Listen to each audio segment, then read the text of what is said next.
Bom, Valdir, estamos juntos aí, torcendo pro Palmeiras. Não ganhamos Sempre. nada esse ano. Não ganhamos nada, não. Chegar em segundo aqui, nós temos um problema, né? Que é desvalorizar o segundo. Sabia que tem uma teoria que explica isso, chama pensamento contrafactual, né? Que é o pensamento, é o sentimento de quem chega em segundo lugar, né? Toda vez que alguém ele fala assim, poxa, se eu tivesse treinado um pouquinho mais, se eu tivesse acordado mais cedo, eu não tinha perdido o voo, né? Eu não tinha perdido o ônibus, se eu não tivesse trocado o caminho, meu carro talvez não tinha caído nesse buraco. É o pensamento daquele que se eu tivesse esforçado um pouquinho mais. Por isso que no judô, o sentimento de quem ganha a medalha de bronze parece que tem mais felicidade do que quem ganha a medalha de prata. Porque a medalha de prata, ela é o pós-derrota, né?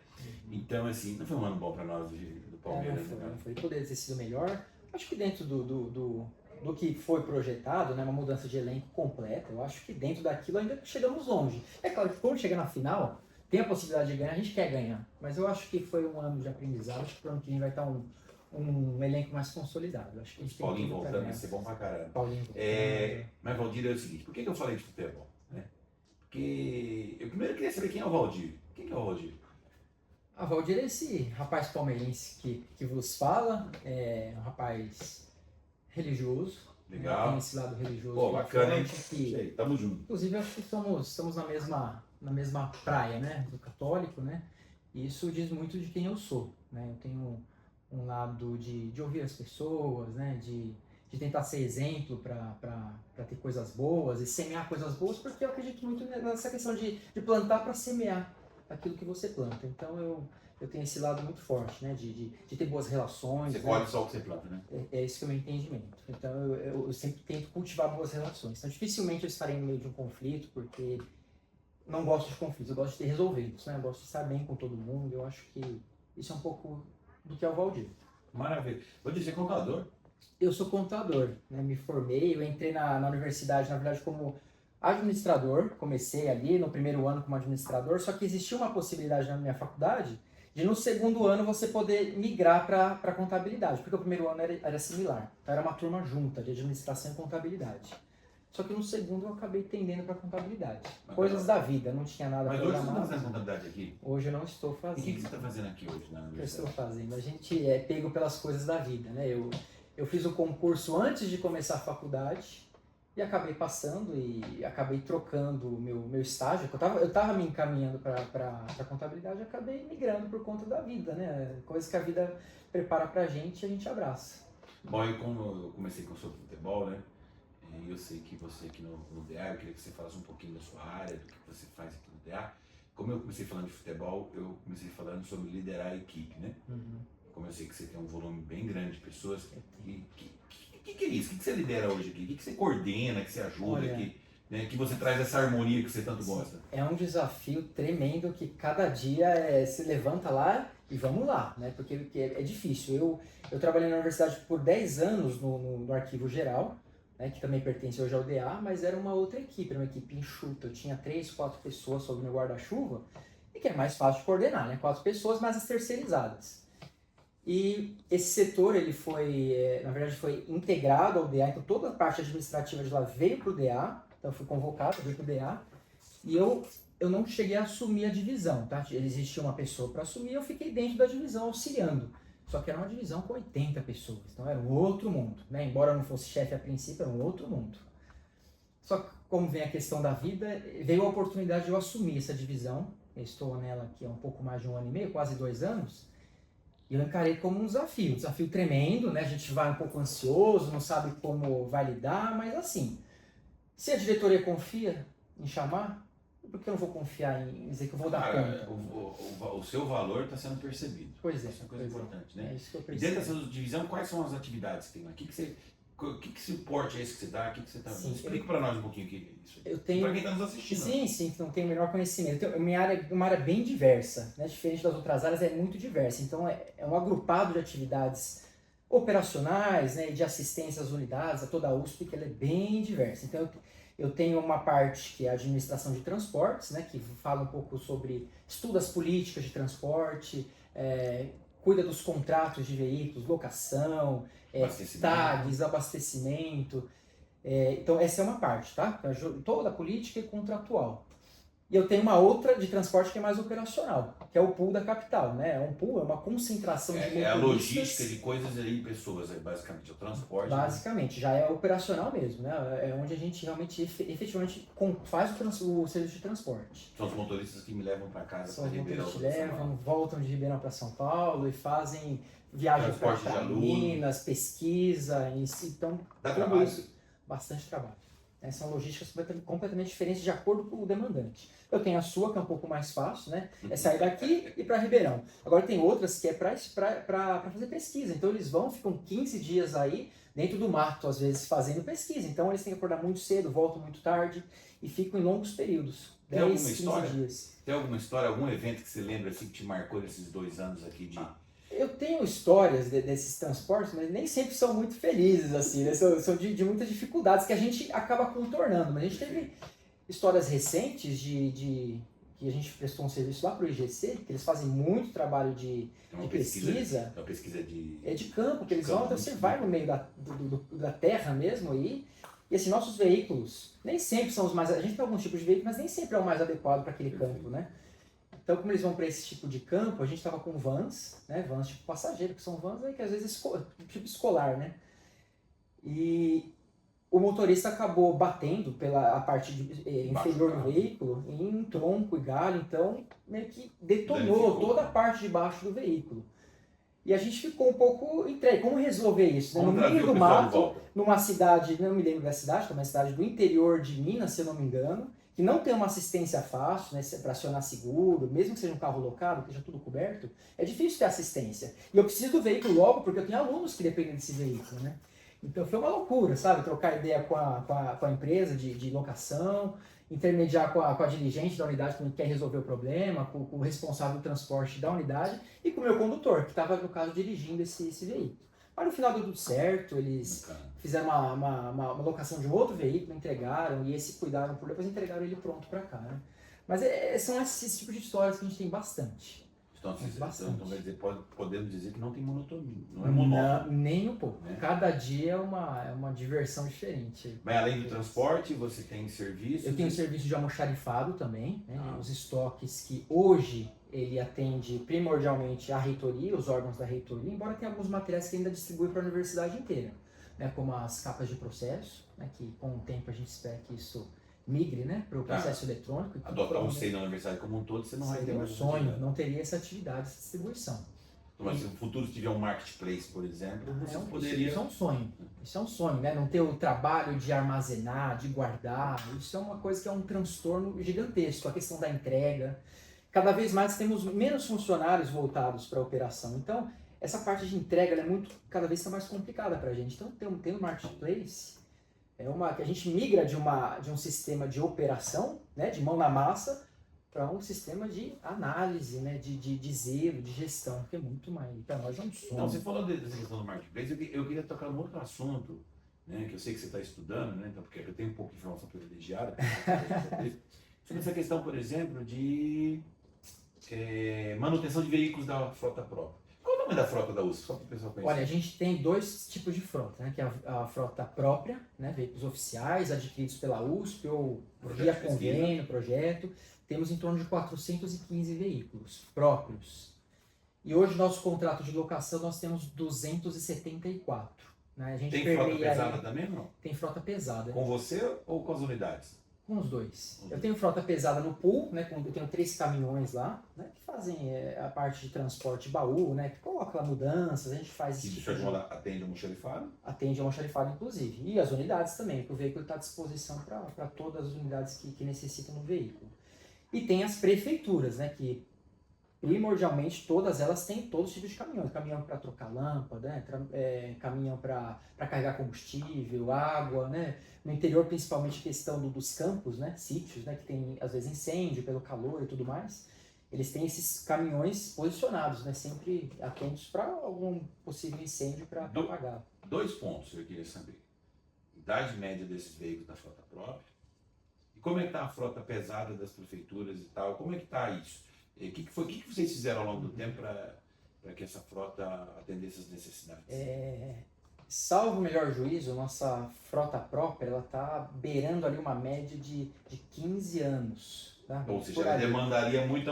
Ela já demanda muita manutenção. A gente tem, inclusive, dentro desses... Como é que você contrata isso 415, hoje? Como é que você faz isso? Ah, isso aí é coisa de milagre. Cada um faz os seus milagres, assim, pelas unidades. Qual é a solução? Majoritariamente por adiantamento, né? Coisas pequenas. Agora as maiores são muito complicadas, porque você depende de 3 preços. Como você pega um carro e pega 3 preços, você desloca um carro que já não Posso te funciona. contar uma coisa que chegou agora no e-mail hoje? Pode, Né? pode falar. A partir do ano que vem, 1º de janeiro de 2026, adiantamento será pelo SEI, tá? Adiantamento pelo SEI. Todo tratativa do adiantamento que você realizar para contratações de pequenos valores é um novo processo que vem para você. O Kleber mandou um e-mail ontem e tal. Espero que ele não volte atrás, né?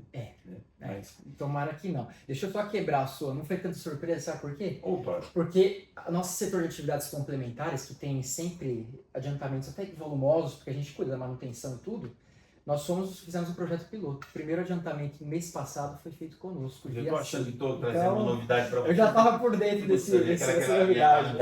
Assim, né? Quando você chega com milho, eu já estou com fubá Já pronto, tá, né? exato. Foi mais ou menos isso. Qual que é a solução? O que vocês estão discutindo em termos de solução para a manutenção de veículos da frota própria? Nós já fizemos inclusive um levantamento, um diagnóstico de toda a frota para saber qual a situação que cada carro está. Eu tenho uma noção do que está comigo, são 3 caminhões que é frota própria. Mas eu não tenho da unidade que está em Ribeirão Preto, eu não tenho esse contato, em Lorena, não tenho. Então fizemos um formulário indicando para cada gestor indicar a situação de cada veículo, como está a lataria, como está o motor, a mecânica geral. Recebemos agora, no início do mês, a gente tem o documento completo. A partir de janeiro a gente vai se debruçar sobre esse documento e o que a gente planeja. Formular um contrato de manutenção, que funciona como? A gente estudou isso, a gente está até em parceria com a Unicamp, porque a Unicamp já tem um contrato de manutenção de veículos, que é contratar uma gerenciadora. O que essa gerenciadora faz? Como fosse um credenciamento. Ela tem um credenciamento de várias oficinas pela região, como que o sistema funcionaria, né? A gente desloca esse veículo até uma oficina credenciada, essa oficina cota, desmonta todo o carro, só que qual que é a novidade? Qual que é o pulo do gato? Essa vai fazer a cotação e vai disponibilizar no sistema para outras mecânicas também credenciadas que se interessarem pelo carro, também coloquem suas cotações. E aí cria-se ali uma microlicitação. Então a partir daí a gente provavelmente vai conseguir algo inovador, completamente inovador. De certo modo, você resolve o problema do adiantamento, questionamento do Tribunal de Contas, uso indevido, concentração de recursos na mão do próprio funcionário. Que ele busca as cotações, é ele que caça as 3 cotações, então quem sabe não tem algum pode privilégio. Pode ter fragilidades nesse processo, com certeza, você elimina riscos, com gestão certeza. de risco por recursos públicos. Bom, negócio inovador, hein? Sim, isso. Hoje eu não vou estar aqui para ver, mas eu vou assistir de longe, quero dar os parabéns. Você tem parte nisso, né, professor? Todas as nossas inovações aí, você deu um empurrão. A gente só arruma trabalho para os outros, né? Eu queria ouvir você também um pouco mais, né? Porque assim, você já falou de bastante coisa que eu achei super, super interessante, é importante as pessoas conhecerem, né? E quando eu resolvi gravar com vocês aqui um depoimento, era uma forma de me despedir de vocês, né? Porque a gente passou 4 anos juntos aqui, trabalhando, com ideias e tal, e é tão bom que as pessoas, uma vez assistindo esse vídeo, né? Se quiserem assistir, né? Muitas ideias. Então, elas possam conhecer um pouco o que é o Departamento de Administração e o quão importante é isso aqui para o funcionamento e como a gente trabalha de forma colaborada com as unidades. Sim. Porque ninguém faz sozinho, então a gente trabalha muito com as unidades e é para as pessoas perceberem o quanto importante é a gente fortalecer os nossos relacionamentos, as nossas cooperações, né? Nessa mesma linha, eu queria que você falasse um pouco sobre a questão da manutenção da universidade. O que vocês fazem em termos de manutenção hoje? Qual é a sua equipe? Qual é o seu tamanho? O que é isso? O que é esse pedaço da manutenção? Você falou da frota, você falou do abastecimento, você falou do pool de serviço, transporte de pessoas, falou do almoxarifado. Temos o patrimônio também. Falou agora da manutenção. Sim. Eu queria que você falasse um pouquinho dessas duas coisas, do patrimônio e da... O patrimônio, ele é uma área assim que ela é consultivamente, falando assim de forma consultiva, ele é central da universidade, né? Eles prestam consultoria para toda a universidade. Então, a unidade lá de Lorena liga aí, eu tô com uma dúvida na incorporação, como que eu faço isso? Como que eu faço esse bem aqui que não está patrimoniado, não tem uma identificação, como que eu faço para incorporar ele aos bens da USP?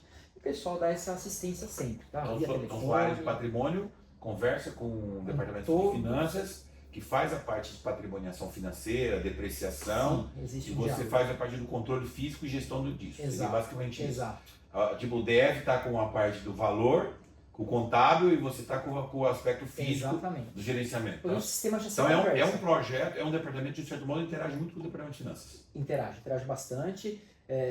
O sistema se interage hoje, né? O pessoal incorpora aqui, indica o valor, as notas fiscais, né, que formam o valor daquele bem, e automaticamente o sistema de finanças já absorve esses valores e já Para a sua incorpora. contabilização. Exatamente. Mas a questão de ser um órgão consultivo, assim, né, digamos que um setor consultivo, todas as unidades que têm alguma dúvida, qualquer que seja, a gente sabe que tem uma rotatividade muito grande nessas áreas de serviços, então as pessoas às vezes aposentou e era a única pessoa que fazia a unidade. Então entra uma outra que não tem conhecimento Você tem que nenhum. capacitar. Você capacita como? As pessoas vão atrás de informação. E onde que elas caem? Elas caem aqui. Então a gente também tem o Fale Conosco, do patrimônio, que a gente atende bastante por ano. Diria então que no patrimônio você tem a questão do inventário, tem uma conexão forte com vocês? Completamente.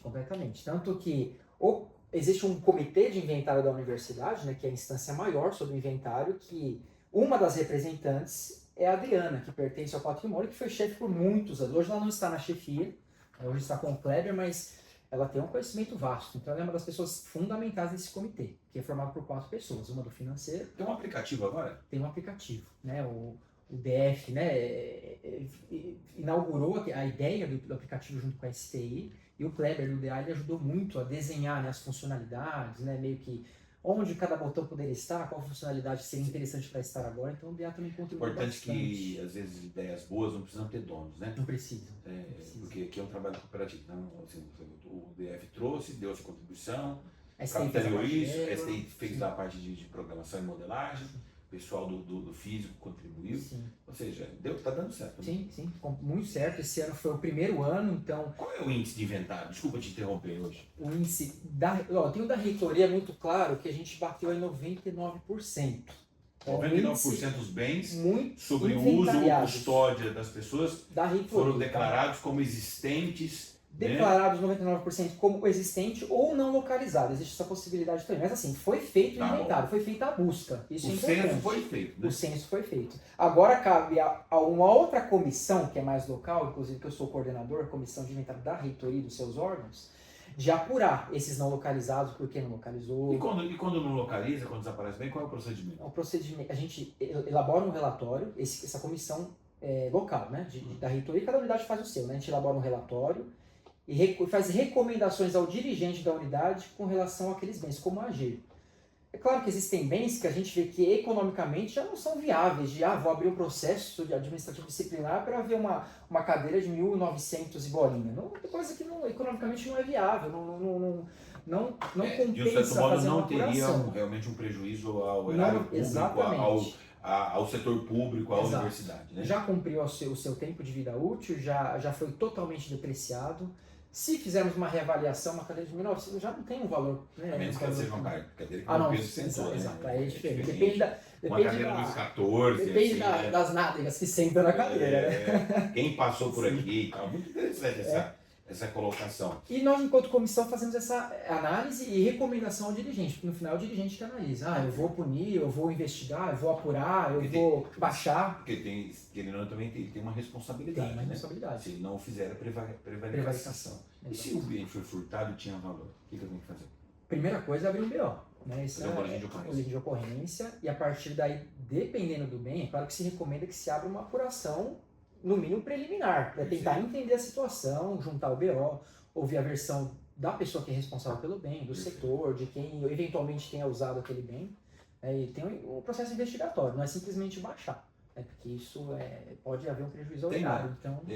que existe, não é o índice predominante, mas que acaba existindo. Né? Existe. É pequeno, é bem pequeno. Como eu tenho visto, a gente cuida, né, eu estou na coordenação da comissão, a gente vê que existe furtos, mas é um número ínfimo, assim, é muito pequeno.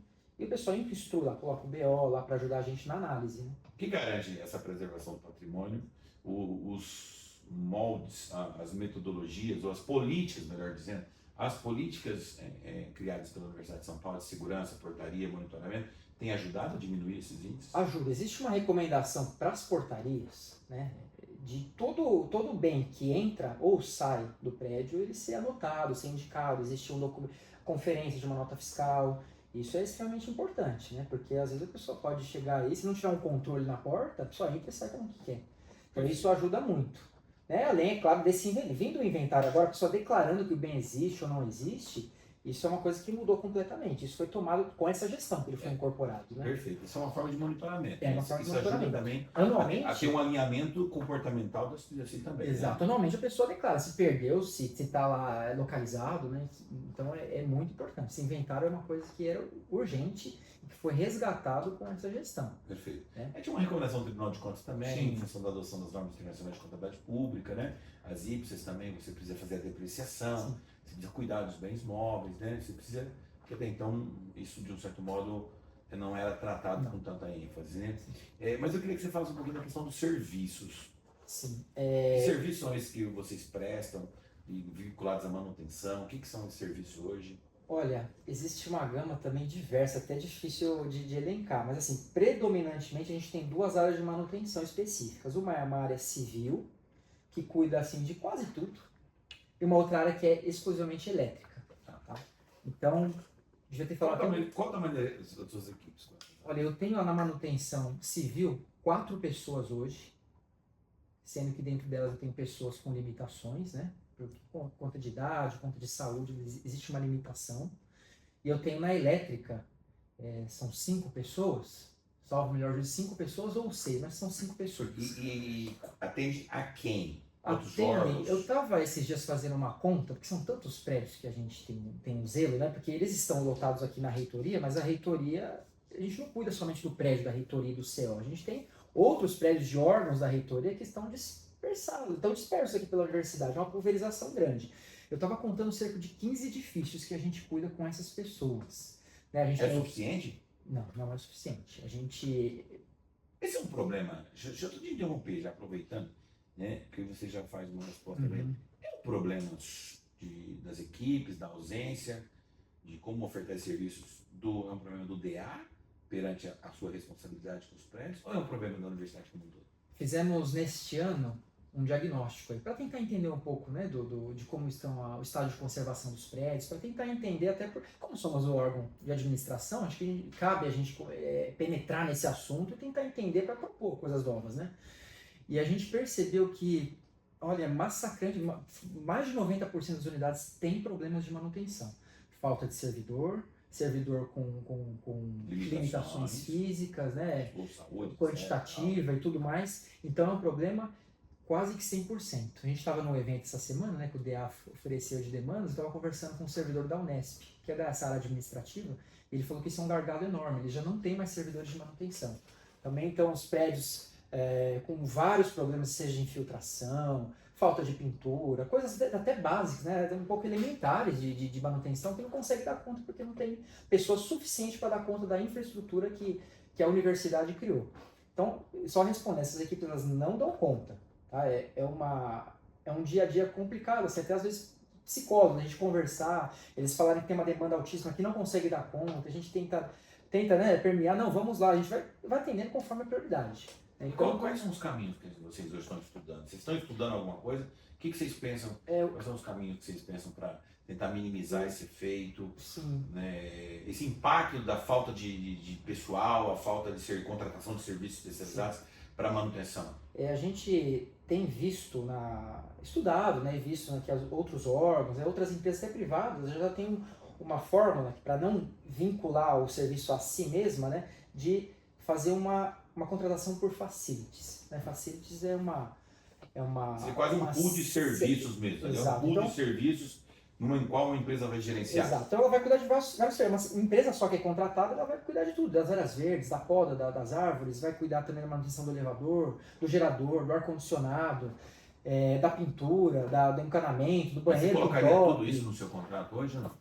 Hoje a gente já é atendido parcialmente por alguns contratos terceirizados. Áreas verdes, eu já tenho quem faça a poda da grama, né, mensalmente, eu já tenho quem faça a dedetização predial, eu tenho quem faça a manutenção de elevador, então eu já tenho isso pulverizado. Eu acho que para um projeto até piloto, eu faria uma coisa menor. Né? Quais áreas você incluiria? Eu incluiria essencialmente para facilitar a manutenção. A gente hoje está... Manutenção, mas em que sentido? Manutenção civil, elétrica? A Seria civil ela é a mais urgente de todas. Tá? A elétrica hoje, bem ou mal, a gente consegue dar conta. São 5 pessoas, mas são pessoas que não têm tanta isso? No demanda fundo, só um elétrica. reparo, né? Queimou uma lâmpada, não está funcionando, reparos, parou a grandes energia. coisas não conseguimos. A gente não tem nem pessoal habilitado para isso. Né? As coisas grandes precisam de RT, né? Precisa ter um engenheiro por trás. A gente não Mas tem, né? um pool de serviço descentralizado, hoje, para pelo menos a manutenção, pintura, encanador, eletricista, etc., funcionaria. Na minha visão, funcionaria. Né? A gente tem, como a gente fez esse diagnóstico com 90% das unidades com problemas, se a gente juntasse todas essas pessoas, tá? Não sei se é uma solução, poderia ser, né? Todos os servidores. Juntar todos num polo, como existe o pool hoje dos motoristas. É um pool que funciona, tem seus problemas, né? Mas assim, ele foi concebido e hoje ele Você funciona. quer administrar esse pool, esses servidores? Eu acho que tem pessoas mais especializadas para cuidar desse tipo de coisa. Eu acho que o Diário tem outras, né, uma coisa mais, eu acho que analítica, né, um trabalho mais analítico, de pensar políticas, consultivo que eu tenho, né, patrimônio. O próprio serviço de administração de transportes também é consultivo, a gente tem o nosso Fale Conosco. Eu acho que... E o controle, um e o controle de tráfego? De tráfego. O que é a inovação que você vai deixar para a gente aí? Nós já deixamos uma. Nós temos o checklist eletrônico dos veículos. Checklist é aquele documento que toda vez que o veículo sai, ele retorna, ele precisa ser feito. Ah, o carro está ok, o pneu está ok. Claro, pegar o isso carro, foi entregue nessa gestão. Então, até para resguardar o motorista, ou ter algum acidente, ou voltou, não falou nada, e é identificado na volta, né, que teve algum amassado de uma lataria. Então, esse documento ele é sempre feito na ida e na volta. Se a gente pensar que temos quase 700 veículos na frota, se cada um desses veículos saísse uma vez por dia, são 1.400 folhas que a gente economiza por dia de impressão. Perfeito. Então isso já está implantado há cerca de 3 anos, se não me engano. Tá? 3 anos mais ou menos. Fez na nossa gestão, que bom, hein? Já é um avanço já de cara. Agora a gente tem um outro que já está bem avançado. Na verdade é uma falha até nossa, porque a gente tem que fazer o manual agora. O desenho já está feito do controle de tráfego eletrônico. Tá, o motorista não vai tipo, assinar mais? Não vai precisar mais assinar fisicamente, ele não vai mais precisar parar o carro, ficar preenchendo, sair do ponto A, fui para o ponto B, do B para o C. Acabou. E né? aquele monitor, ele se conecta com o monitoramento? Ele se conecta com a tecnologia de telemetria. Telemetria. Então, nada como quem entende. A gente já tem essa contratação. Né? Todos os veículos locados? Todos os veículos locados têm, a própria ainda não tem. Inclusive esse projeto do controle de tráfego que a gente quer trazer para o digital. Como se chama? Controle de tráfego eletrônico? Esse é o nome do projeto. Então todos esses controles de bordo serão digitalizados, a princípio os locados. Tá? Dando certo, e eu acho que não tem como dar errado, é uma coisa que é inovadora. Já né? existe no mercado. Já existe no mercado. A gente vê o próprio Uber, a gente faz tudo pelo celular. A avaliação, já mostra o percurso que você fez, vai ser a mesma coisa. Inclusive a avaliação, vai ter avaliação no final da viagem né, pelo solicitante. Então, isso já está desenhado, ele está pronto. A gente vai fazer um teste final de um ajuste que nós pedimos, que acabou de chegar agora em dezembro. Vamos fazer os manuais para os usuários e vamos disponibilizar. E bora. Que maravilha, Valdir. Viu? Poxa vida, assim, a gente não podia ficar umas 2 horas falando aqui, né? Sim. Cara, assim, igual eu falei pra você, eu falei, cara, depois eu corto isso. Né? Faz parte. Valdir, assim, bacana porque a gente começar, uma forma de eu me despedir de vocês aí da nossa gestão, e deixar aqui para vocês uma mensagem, saber o quanto vocês trabalham, quanto se faz aqui, né? E às vezes é meio invisível ao olho nu das pessoas, né? Para nós terminarmos, eu queria pedir para você, assim, um filme que você assistiu, que você gostou, uma mensagem que você queira deixar, uma música que você diz, pô, essa música pra mim é bem bacana, eu gosto sempre de ouvir, uma mensagem, ou uma pessoa de referência, fala, segue esse cara aí é nota 10, entendeu? Se eu falar da pessoa, o pessoal vai falar que eu tô catequizando, então eu não sei se é muito... Cara, não tem problema, eu acho que isso é um estado laico, e a gente tem que respeitar, né, as escolhas das pessoas, né? Então, se eu posso escolher uma delas, eu vou escolher uma música. Eu não sou muito de ouvir música, mas às vezes eu preciso para dar uma relaxada, né? Às vezes para ouvir aquilo e me deixar um pouco mais espiritualizado. Tem uma música que, eu nem vou falar uma de igreja, porque de igreja eu gosto muito, né? Mas não vai ser o caso. Mas originalmente ela é do Michael Jackson. Ela foi traduzida e cantada pelo Roupa Nova, que me toca muito, que ela foi traduzida como A Paz. Né? Na verdade, eu acho que o nome original dela em inglês, ela tá como A Cura do Mundo. Ela traz uma mensagem que, essencialmente, dizendo que o amor e a paz são as soluções para o mundo. né? São os caminhos que são capazes de transformar ou retransformar o mundo, mudar aquilo que ele, da forma que ele está hoje. Né? E dá umas mensagens tão bonitas de mãos dadas podemos mudar o mundo, da partilha, do perdão. Eu acho que vivendo no mundo que a gente está hoje, de polarização, não só política, mas de tudo na vida, que a gente tem que ter uma escolha, ou é isso ou é aquilo, não existe um diálogo. Eu acho que só por meio da paz, do amor, da compreensão que a gente consegue mudar. E ela até menciona, se você der o primeiro passo, ser o exemplo disso, provavelmente outros vão te acompanhar. Então, se você der o primeiro passo, não precisa ser todo mundo, mas se você conseguir uma pessoa seguir o seu exemplo, eu acho que já vai ser um ganho imenso. Pô, pra mim foi sensacional. Valdir, eu queria agradecer, cara. Obrigado pela sua parceria.